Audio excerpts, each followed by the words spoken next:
Assalamualaikum warahmatullahi wabarakatuh.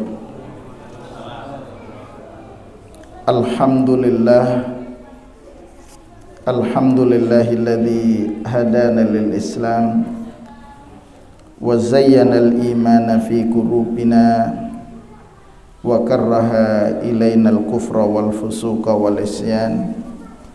Asyhadu an la ilaha illallah wahdahu la syarikalah wa asyhadu anna nabiyyana Muhammadan abduhu wa rasuluhu la nabiyya ba'dah. Allahumma salli wa sallim wa barik ala nabiyyil karim al-mab'uthi rahmatan lil alamin wa hujjatillahi ala an-nasi ajma'in. Sallallahu alaihi wa ala alihi wa man ihtada bihadihi ila yaumiddin. Allahumma inna nas'aluka ilman nafi'a wa rizqan tayyiba wa amalan mutaqabbala. Allahumma inna na'udzubika min ilmin la yanfa' wa min qalbin la yakhsha' wa min nafsin la tashba' wa min du'ain la yusma'. Bapak Ibu sekalian yang dirahmati oleh Allah, malam ini kita melanjutkan kajian kita. Insyaallah malam ini membahas tentang surat Asy-Syams. Tapi sebelum kita memahami lebih detail terhadap ayat ini, mari terlebih dahulu kita membaca bersama. A'udzu billahi minasy syaithanir rajim. A'udzu billahi minasy syaithanir rajim. Bismillahirrahmanirrahim. Bismillahirrahmanirrahim. Wasyamsi wadduhaha wal qamari idza talaha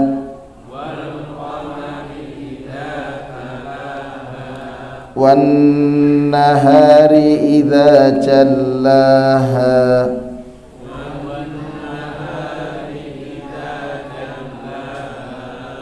wal laili idza yaghshaha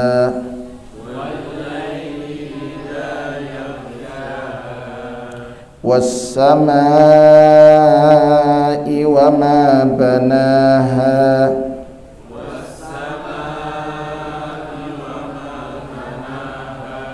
wal ardi wa ma tahaha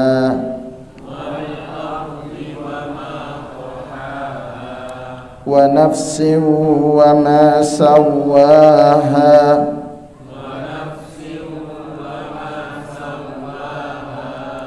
فألهمها فجورها وتقواها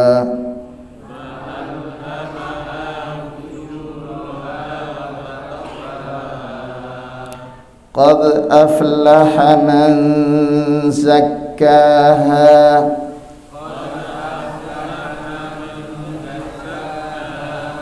وقد خاب من دساها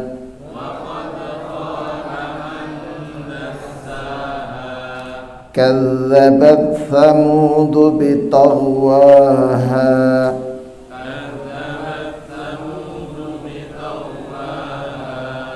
إذ انبعث أشقاها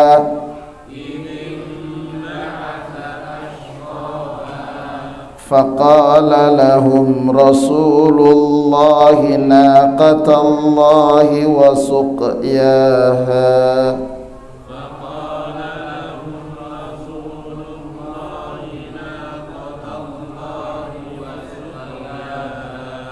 فكذبوه فعقروها فدمدم عليهم ربهم بذنبهم فسواها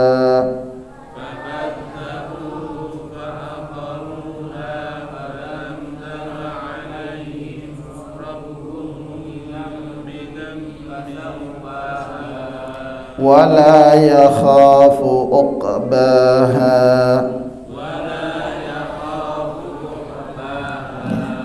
Alhamdulillah, bagi yang pagi tadi belum sempat baca Quran, hari ini sore ini kita bisa membaca 15 ayat. 15 ini kan beberapa huruf. Mudah-mudahan Allah catat sebagai amal kebaikan insyaallah. Amin. Bapak Ibu sekalian yang dirahmati oleh Allah, surat yang kita kaji pada malam yang berbahagia ini adalah Suratul Syams. Asy-Syamsu, surat ini diambil dari firman Allah Subhanahu wa taala wasyamsi.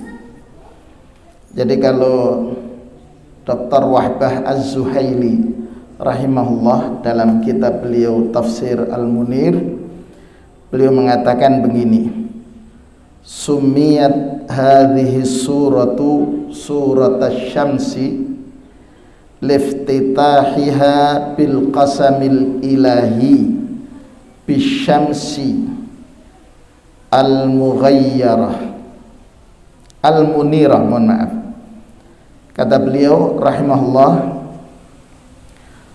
dinamakan surat Asy-Syams karena Allah memulai sumpah dengan bersumpah atas nama atau bersumpah dengan Asy-Syams itu sendiri. Jadi dimulai atau Allah Subhanahu wa taala memulai firman-Nya dengan sumpah, dan sumpahnya menggunakan kata Asy-Syams. Asy-Syams itu artinya matahari. Syamsuddin berarti cahaya. Ya, Syams itu matahari, ad-din agama. Mataharinya agama. Gitu kan? Syamsuddin. Ya, enggak, mestinya tidak jadi dukun. Begitu ya. Kemudian Bapak Ibu sekalian, kaitan surat Asy-Syams dengan surat yang akan kita pelajari di kesempatan mendatang, yaitu surat Al-Balad. Ya. Jadi kalau dalam surat Asy-Syams ini Allah menjelaskan tentang dua model manusia. Ya. Jadi kalau dalam surat Asy-Syams ini Allah menjelaskan tentang dua model manusia. Siapa itu?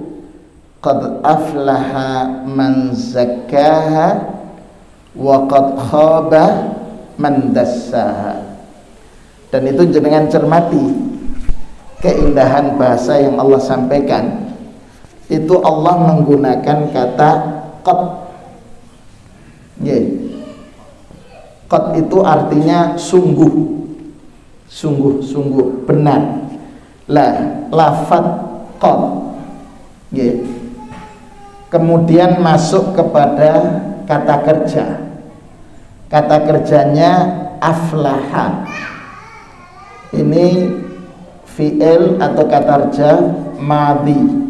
Kata kerja bentuk lampau. Kalau susunan lafadz qad masuk pada huruf fi'il madhi, kata kerja lampau, maka ini maknanya pasti, ats-tsabat, pasti benar. Karena itu maknanya sungguh berbahagialah man zakkaha, orang yang membersihkan jiwanya. Wa qad khaba, dan sungguh benar-benar merugi man dassaha, orang yang mengotori jiwa. Jadi dalam surat Asy-Syams ini ada dua model manusia. Ya, farik. Ada dua model farik. Kelompok yang pertama adalah al-falah, kelompok yang berbahagia. Kita harus beda baca al-falah dan falah. Nggih. Kalau al-falah itu kebaikan, falah petani. Nggih. Jadi makanya kalau azan itu hayya 'alal falah, itu maka berarti ayo para petani ke sini. Nggih. Tapi kalau hayya 'alal falah, ayo bersama-sama menuju kebahagiaan, kesuksesan. Makanya memang agak ruwet juga itu, nggih. Falah. Tapi beda lagi dengan al-milhu. Nggih, al-milhu ini artinya garam. Al-milhu garam. Tapi kemudian dikatakan malahun ya. Ini maknanya beda lagi. Malahun itu kru pesawat. Ya, pramugara dan pramugari. Atau kru yang ada di kapal laut. Itu malah. Nggih, malahun. Sadatal malahin, yang terhormat para pramugara dan pramugari. Jadi Bapak Ibu sekalian, ada al-falah. Kemudian ada yang kelompok yang khaba yakhibu, yaitu yang mengotori jiwanya, al-khawb. Nah, di sini. Jadi kata Syekh Wahbah Az-Zuhaili rahimahullah menyatakan, awdaha al-muradu minal fariqaini fi surati syams.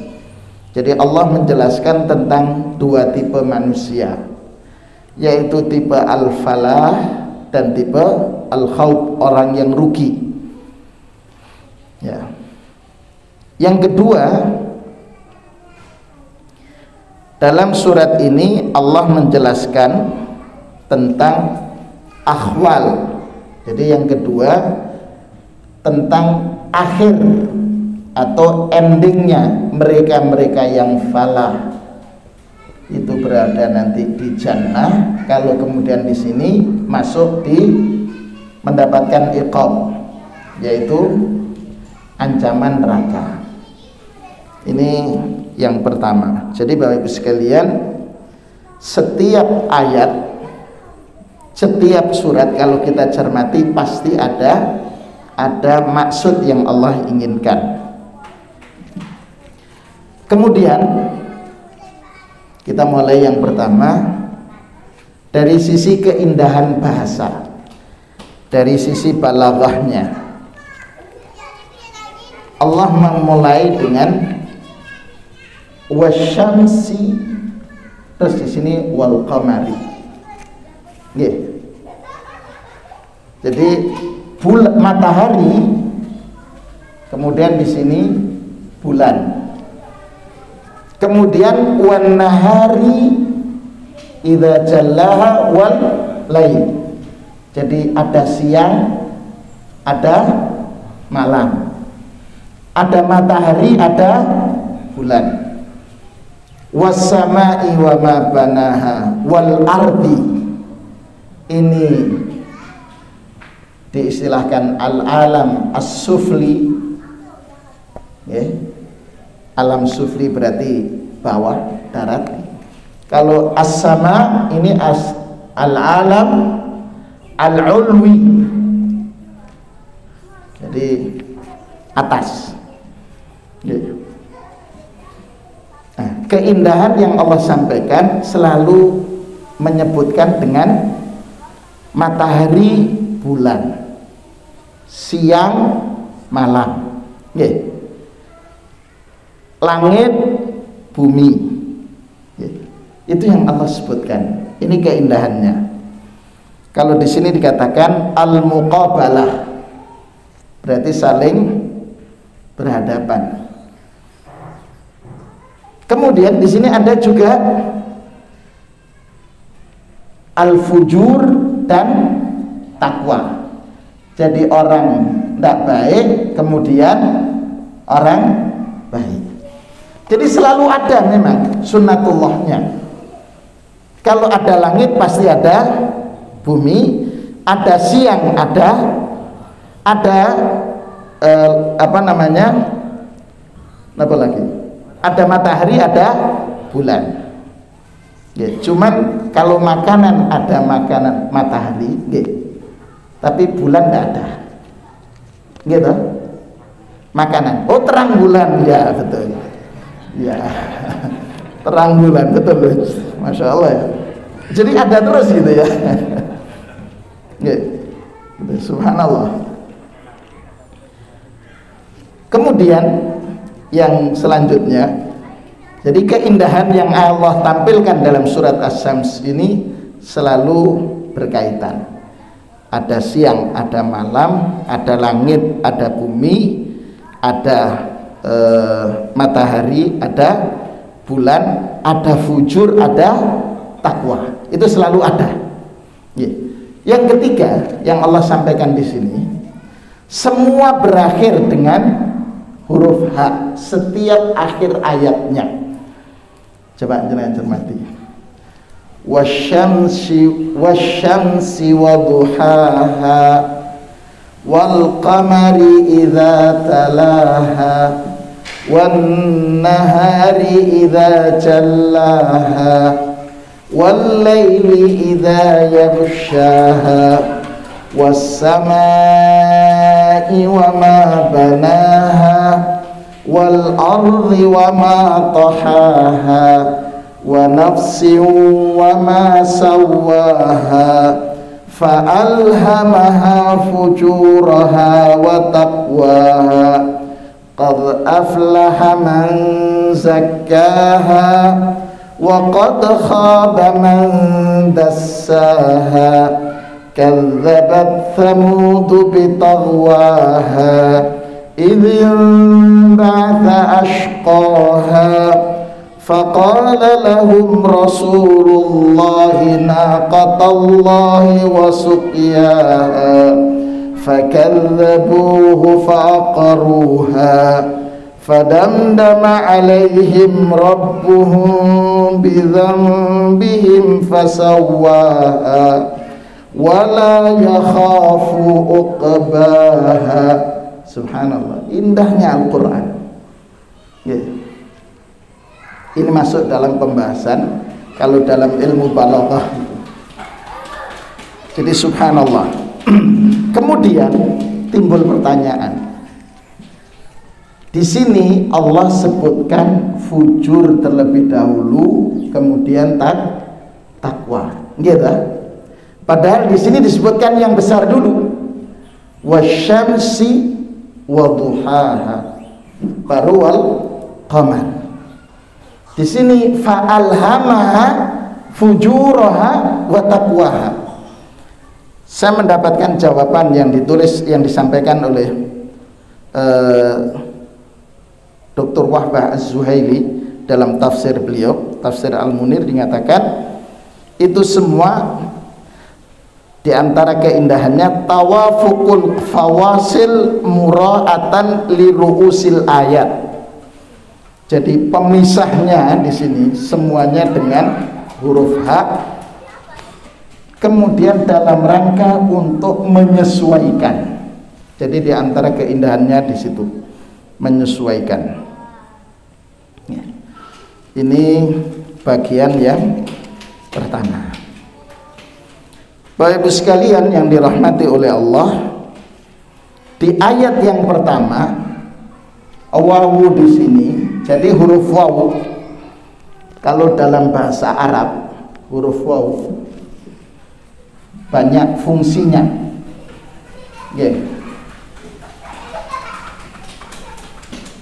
Jadi wawu itu ada mempunyai fungsi huruf wawu. Ada wawu al-qasam, sumpah.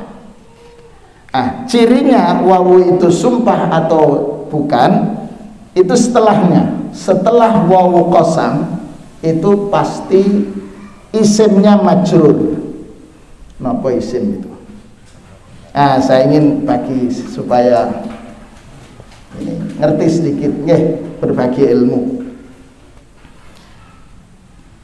Dalam bahasa Arab ada kalimat. Kalimat dalam bahasa Arab itu namanya kata. Jadi kalau orang Arab kalimat itu maknanya adalah kata. Kalau kalimat bahasa Indonesia itu kan berarti kalimat dalam bahasa Indonesia itu kan berarti ada subjek, ada predikat, ada objek, ada keterangan seperti saya pergi ke pasar. Itu berarti saya subjek, predikatnya pergi, ke pasar adalah keterangan tempat. Kan gitu. Susunan kalau terdiri dari subjek, predikat, objek ini dalam bahasa Arab namanya jumlah mufidah. Jumlatun mufidatun, susunan kata-kata yang bermakna. Nah, sekarang kita ingin melihat dulu kalimat sebelum jumlah. Kalimat dalam bahasa Arab terbagi menjadi satu isim. Isim ini kalau bahasa kita kata benda. Seperti apa? Asyamsu. Asyamsu tanpa huruf waw, asyamsu itu kata benda. Al-qamaru kata benda. Papan tulis as-saburatu itu namanya isim. Isim. Kata benda. Kemudian yang kedua fi'il. Fi'lun ini diistilahkan kata kerja. Kata kerja dalam bahasa Arab itu terbagi menjadi 3. Ada yang bentuk lampau, madin, ini bentuk lampau, seperti ini kadzabat, kadzabat Tsamudu, kaum Tsamud telah mendustakan. Jadi artinya itu telah, begitu. Yang kedua kata kerja namanya mudhari. Mudhari'un itu berfungsi al-an, masa sekarang, dan al-mustaqbal, masa akan datang. Jadi ini sekarang. Kalau bahasa Inggris mungkin present ya. Present tense, continuous tense. Mustaqbal itu continuous tense. Kalau mati past tense. Tapi jangan keliru, past tense. Gitu kan gitu. Past tense. Mudhari. Ini contohnya apa? Wala yakhafu ubbaha. Wala yakhafu. Gitu. Dari kata khafa. Ya. Kemudian fi'il amr, kata perintah. Seperti dalam Al-Qur'an, uskun anta wa zaujukal jannah. Uskun anta, tinggallah engkau, wa zaujuka, bersama pasanganmu, suami istrimu, wahai Adam, al jannata, di surga. Nah, ini kalimat. Lah, isim ini terbagi lagi. Ya, isim ada yang ketiga ini, mohon maaf. Harfun, huruf. Huruf. Di antaranya huruf ada waw. Waw ini satu mempunyai makna fungsi qasam, sumpah. Maka setelah huruf waw pasti harokatnya kata bendanya itu berharokat kasroh. Wasyamsi, wa duhaha wal qamari wal asri, nggih. Begitu. Jadi semua setelah huruf wawu kalau di situ berharokat kasroh, kata kat isimnya, kata bendanya, maka wawunya mempunyai makna sumpah. Seperti wallahi, nggih. Wallahi. Nah, kalau wallahi pasti di sini artinya sumpah. Tidak ada orang yang bersumpah wallahu, tidak ada. Pasti wallahi wa rabbil Ka'bah, begitu. Nah, ada juga wawu yang fungsinya ataf. Wawu ataf itu berfungsi sebagai ini saja. Contohnya wamsahu biru'usikum wa arjulakum dalam surat Al-Maidah itu. Wamsahu, usaplah, wamsahu biru'usikum, kepala kalian, wa arjulakum, dan kaki. Maka wawu ataf ini sering dimaknanya dan. Nggih. Kalau di sini mempunyai makna demi. Nggih. Itu wawu. Ada juga wawu mempunyai makna hanya sekedar apa ya, menjelas pemakna saja ya, menambahkan saja gitu. Seperti contohnya alfu alfin ya. Ini kalau orang dulu menggunakan istilahnya alfu alfin. Nah, alfu alfin ini kalau bahasa sekarang 1 juta, 1000 kali 1000, nggih, 1000 dan 1000, alfu.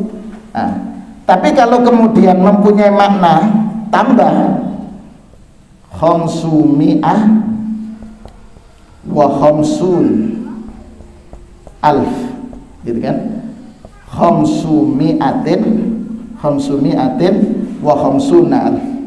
Berarti di sini khamsumi'ah itu 500, wa khamsuna alf 50.000. Apa maknanya? 500.000 ditambah, berarti menjadi 550.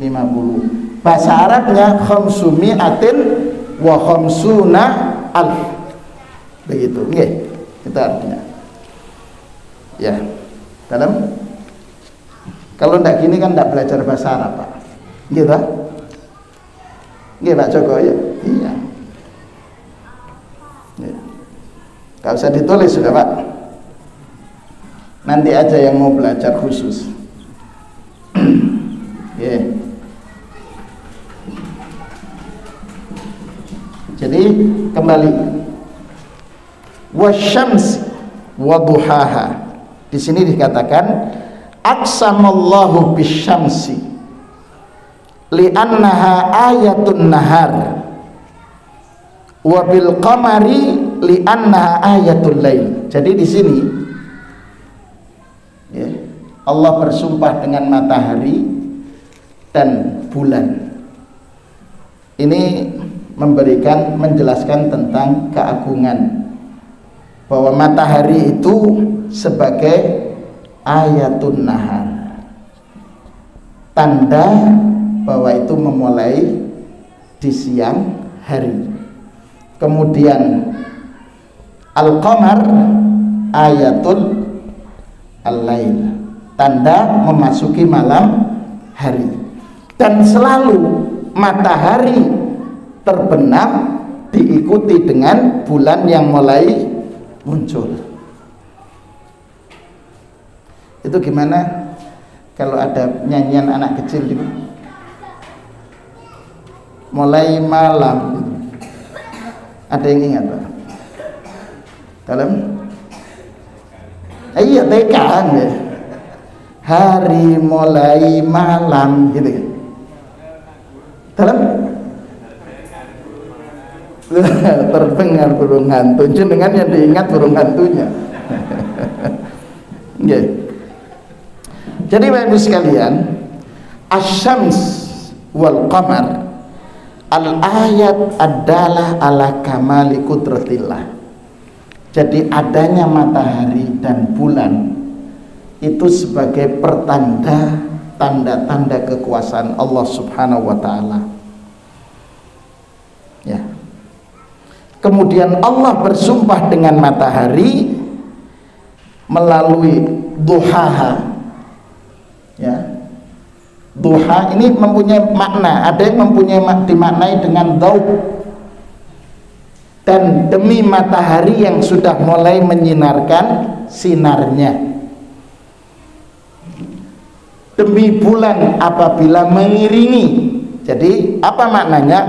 Setelah matahari terbenam maka diiringi dengan adanya terbenamnya matahari kemudian munculnya bulan, itu tanda-tanda kekuasaan Allah. Tanda-tanda kekuasaan Allah. Kenapa? Di sini berikutnya. Ya. Wasyamsi wa duhaha wal qamari idza talaha wan nahari idza jalla. Kapan? Ketika siang sudah tampak. Tampaknya siang karena sinarnya matahari yang dominan. Dikatakan, ini saya kutip penjelasan Syekh Muhammad Shalih Utsaimin, ayatullahi fis syams, tanda-tanda kekuasaan Allah yang ada pada matahari. Satu, tawaffurur alal alam min taqatin kahrabaiyah. Dengan sebab matahari mengeluarkan sinarnya, maka di situ Allah hadirkan kemampuan yang bisa menghadirkan dari sinar matahari, dari daud sinar matahari. Di sini hadir tokoh kahrubaiyah, energi listrik. Nggih. Jadi dengan sinar matahari Allah hadirkan energi listrik. Dari mana? Melalui apa itu istilahnya? Solar. Kenapa Pak? Solar cell. Yeah. Sel itu tulisannya apa? CHEL. Dalam CELL. Solar cell. Ini bukti saya gagal bahasa Inggrisnya, Pak. Okay. Iya, saya ketika pertama kali ke Hong Kong untuk khutbah Idul Adha di Hong Kong waktu itu, sampai di bandara Hong Kong ditanya bahasa Inggris tapi campur bahasa Mandarin. Ya, tidak paham saya. Terus disuruh istirahat di ruang tunggu itu, kemudian disiapkan makanan. Karena tidak jelas kehalalannya, akhirnya saya ngomong begini, Pak, untuk dapat makanan bread, jam, bread, gitu ya. Bread, roti, jam, selai, roti, selai, roti, bread, jam, bread. Oh, oke, gitu. Orang Cina, karena gagal bahasa Inggris, gitu, ruwet. Sehingga sama juga ketika ke Sydney, sampai di bandara Sydney, waduh, bahasa Inggris, bingung saya. Akhirnya gini aja, right, suruh nulis gitu, tulis, tak jawab, tulis, oke, gitu. Karena ngomong nggak bisa, begitu. Itu berarti gagal bahasa Inggris ini. Solar cell ini didapatkan menghadirkan energi listrik. Dari mana? Sinar matahari. Dan itu kasih sayang Allah Subhanahu wa ta'ala. Begitu kan? Kemudian dengan sebab sinar matahari Allah hadirkan buah-buahan itu masak. Nggih. Jadi kata Syekh Muhammad Shalih Utsaimin, nudzut thimar, buah-buahan itu bisa masak karena mendapatkan sinar matahari, dan termasuk membantu proses asimilasi. Ya, itu yang belajar biologi. Artinya dengan sebab matahari dan sinarnya, Allah menghadirkan luar biasa keutamaan-keutamaan yang Allah hadirkan. Cuman kita karena terbiasa melihat matahari, ya sepertinya biasa-biasa saja. Coba kalau kemudian di daerah yang mataharinya sebentar terbitnya, ya Masya Allah, itu nikmat luar biasa. Ya. Kemudian dengan sebab sinar matahari, tumbuhan itu bisa tumbuh secara normal, gitu. Coba kalau ada pohon tempat yang agak rindang, kemudian di situ kita tanami jagung, maka tumbuhnya tidak akan sempurna. Tapi yang langsung mendapatkan sinar matahari tumbuh dengan sempurna. Itu kemahakuasaan Allah Subhanahu wa ta'ala. Karenanya kata Syekh Muhammad Shalih Al-Utsaimin, asy-syamsu ayatullahi adalah ala kamali qudratillah, tanda-tanda kekuasaan Allah yang menunjukkan kemahasempurnaan dari kekuasaan Allah Subhanahu wa ta'ala. Kemudian wal qamari idza talaha, dan bulan apabila mengiringinya. Maknanya talaha fis sayr, jadi bulan itu prosesnya belakangan, artinya setelah matahari terbenam baru muncul bulan. Kenapa? Li'annal qamar yata'akhkhara kulla yaumin anisyams, karena bulan hadirnya itu selalu belakangan setelah terbenamnya matahari. Jadi idza talaha di sini mempunyai dua makna. Fisair dari sisi proses perjalanannya, dan yang kedua al-idha'ah, sinarnya. Jadi wal qamari idza talaha fil idha'ah, bulan ketika mengiringi matahari dari sisi sinarnya. Apa maknanya?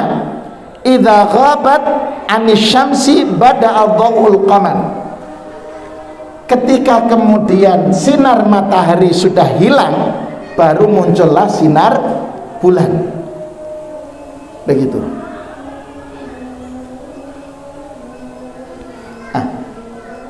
Adanya sinar bulan ini menjadi pengantar untuk tibanya waktu malam. Wan nahari idza jallaha, ay idza jallal ardu wa bayyanaha wa waddahaha, li'anna an-nahar tubayyinu bil asya wa tattadih. Siang apabila telah sempurna, itu ya, siang semuanya bisa terbuka, bisa terlihat, itu ketika di siang hari. Kenapa kemudian semuanya kita bisa melihatnya? Karena pengaruh dari daul syams, sinarnya matahari.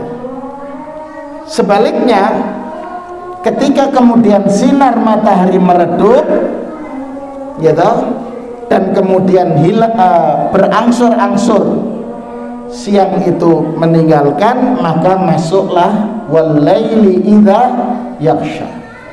Ketika malam, berarti ayat ini, dua ayat ini, siang dan malam, menunjukkan tentang al-awqat, tentang waktu. Siang dan waktunya subhanallah, siang 12, malam pun juga 12.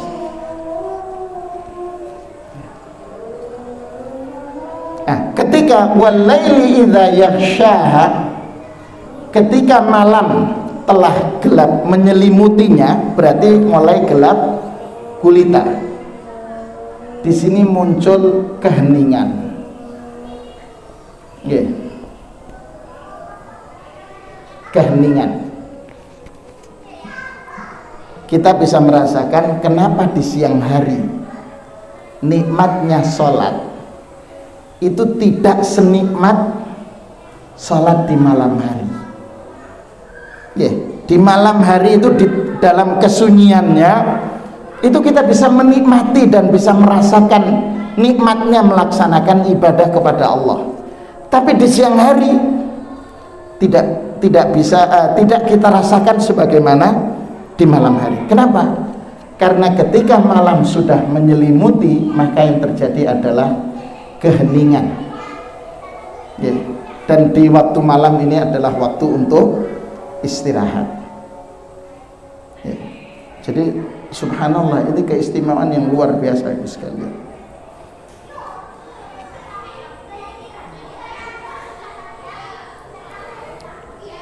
Apa itu? Idza yughatti al-ardha hatta yakunu kal ibaah.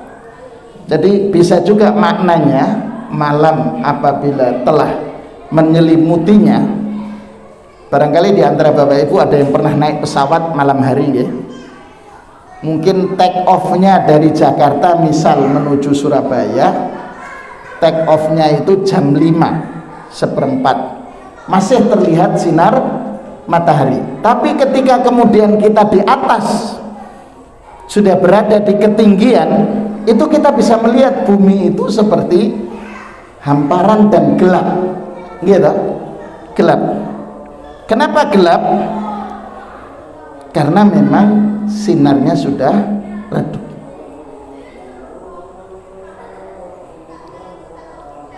Dan semuanya hitam. Bapak Ibu sekalian, berikutnya Allah menyatakan was-samaa'a wa ma banaha, dan langit dengan bangunannya. Masya Allah di sini al-amal sufl al-ulwi, dan demi langit was-samaa'a wa bina'aha li'anna as-samaa'a 'azimatun birtifaiha wasi'atiha wa quwwatiha mimma huwa min ayatillah. Kita bisa melihat langit ini tanpa tiang, nggih, gitu, tak ada tiangnya. Kita bisa melihat ini bangunan ini ada tiang, begitu. Allah membangun langit itu tanpa tiang. Karena itu Allah menyatakan ma tara fi khalqir rahmani min tafawut farji'il basara hal tara min futur. Begitu Allah menggunakan bahasanya. Ya. Wal arda wa ma tahaha, dan bumi hamparan rendah. Dan di bumi ini kan terdiri dari berapa macam lapisan kan, gitu. Nah ini mereka yang belajar tentang ilmu ini, masya Allah, bisa merasakan begitu luar biasanya ciptaan Allah Subhanahu wa Ta'ala. Gempa bumi itu kan diantaranya geseran lempengan, ya. Lempengannya bergeser sedikit, gempa, begitu. Dan semakin dekat dengan kiamat akan semakin terjadi berbagai macam geseran-geseran itu. Gempa bumi akan sering terjadi, pertanda itu. Gunung-gunung wal jibala arsaha, kata Allah. Gunung-gunung itu sebagai pasaknya, luar biasa. Itu Allah ciptakan. Makanya kalau gunung kemudian ada orang menyembah gunung, ini kan masalah, gitu, bermasalah. Wa nafsi wa ma sawaha fa alhamaha fujuraha wa taqwaha. Di sini tadi saya sampaikan Allah Subhanahu wa Ta'ala menjelaskan tentang tipe manusia. Jadi pada manusia itu ada potensi fujur, ada potensi takwa pada diri kita, Bapak Ibu sekalian. Karena itu Rasulullah SAW selalu meminta kepada Allah ketika diantara doanya, Allahumma ati nafsi taqwaha, ya Allah anugerahkan kepada jiwaku ini ketakwaannya, wa zakkiha, bersihkanlah ya Allah, anta khairum man zakkaha anta waliyuha wa maulaha. Itu doa kita supaya Allah membimbing kita untuk tetap berada dalam ketakwaan. Dan kemudian berbahagialah orang-orang yang senantiasa membersihkan jiwanya, dan kemudian merugilah orang-orang yang mengoteri jiwanya. Membersihkannya di sini maknanya adalah dengan ikhlas, ikhlasul ibadah, mengikhlaskan ibadah hanya kepada Allah, lillahi wahdah. Kemudian membersihkan jiwa, termasuk di dalamnya tidak hanya ikhlas, tapi membersihkan kita dari syawa'ibus syirk. Jadi segala macam bentuk kesyirikan itu kita harus bersihkan jiwa kita, termasuk membersihkan jiwa kita dari sifat bakhil gitu. Allahumma inni a'udzubika minal ajzi wal kasal, begitu. Itu permohonan, selalu minta kepada Allah. Kemudian mengotori jiwa itu dengan maksiat ya. Mengotori jiwa itu dengan maksiat. Dan karena itu Bapak Ibu sekalian, sekali lagi kita perlu selalu untuk meminta keistiqomahan. Bapak Ibu sekalian, untuk lanjutan penjelasan yang lebih detail, karena ayat ini 15, insya Allah kita akan sampaikan pada kesempatan yang di pekan yang akan datang, kelanjutan dari ayat ini, termasuk penjelasan tambahan berkenaan dengan tanda-tanda kekuasaan Allah Subhanahu wa taala. Barangkali untuk malam ini kita akhiri sampai di ayat yang ke-10. Nggih. Insyaallah kita lanjutkan di pekan akan datang di ayat yang ke-11 sampai ayat yang ke-15, termasuk penjelasan tambahan terhadap ayat ini. Mudah-mudahan apa yang kita kaji pada kesempatan berbahagia ini Allah catat sebagai amal saleh kita. Hadirnya panjenengan semua mudah-mudahan dijadikan oleh Allah sebagai sarana Allah untuk meningkatkan keimanan kita di sisinya. Mudah-mudahan dijadikan oleh Allah sarana Allah untuk mengistiqomahkan kita dalam ketaatan, dan Allah menjauhkan kita dari segala bentuk kemaksiatan. Mudah-mudahan juga menjadi sarana Allah untuk menjadikan putra-putri kita, cucu kita menjadi putra-putri yang saleh dan salihat, sehingga rizki yang Allah titipkan kepada kita menjadi rizki yang membawa keberkahan dalam rumah tangga kita. Rumah tangga kita dijadikan oleh Allah menjadi rumah tangga yang sakinah, mawaddah, warahmah, dan Allah antarkan kita semua menjadi orang-orang yang memperoleh husnul khatimah. Amin, amin ya rabbal alamin. Kita akhiri kajian kita dengan sama-sama membaca doa kafaratul majlis. Subhanakallahumma wa bihamdika, asyhadu an la ilaha illa anta, astaghfiruka wa atubu ilaik. Mohon maaf atas segala kekhilafan. Assalamualaikum warahmatullahi wabarakatuh.